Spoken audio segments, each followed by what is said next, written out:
Ano ba kasing problema? Wala. Ba't tayo mo sa akin sabihin? Ayoko nga eh. Gusto kong malaman. Wala nga. Paano natin maayos tong problema na to kung di mo sa akin sasabihin? Pwede ba? Huwag muna tayo mag-usap ngayon. Please lang. Pero bakit?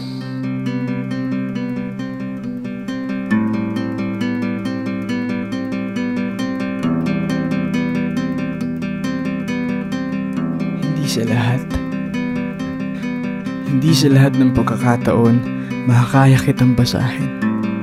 Hindi sa lahat ng oras makakaya kong hulaan ang mga gusto mong sabihin sa akin. May hangganan ng kayang tawirin ng isipan ko. May hangganan rin ng pasensya ko. Pasensya na. Pinipilit kong intindihin ka. Pinipilit kong unawain ka. Pero bakit ulit-ulit na lang ang nangyayari ang ganito sa atin?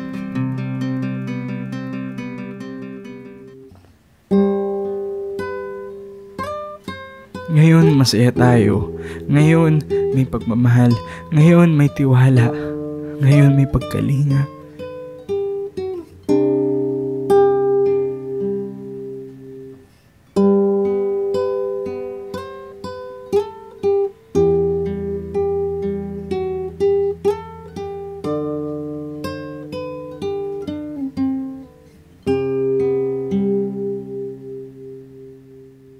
Pero bakit bukas tila wala na naman? Napupunta na naman tayo sa sitwasyon kung saan na itatanong natin sa ating mga sarili kung dapat pa ba tayong lumaban o bumitaw na. May problema ba? May problema ba sa atin? Meron ba akong kasalanan? May nagawa ba akong mali para magkaganito tayo? Saan nga ba ako nagkulang?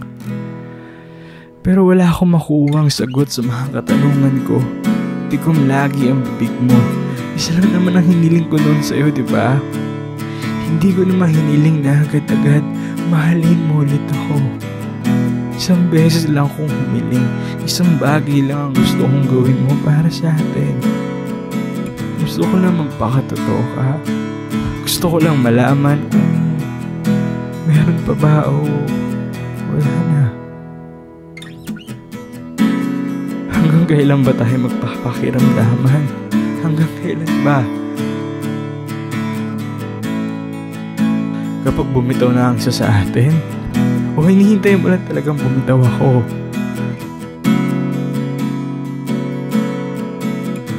Ganito na pa talaga tayo?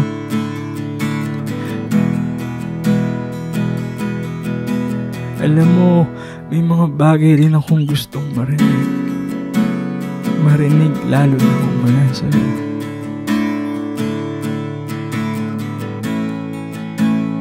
Huwag naman sana ipagdamag sa relasyon natin.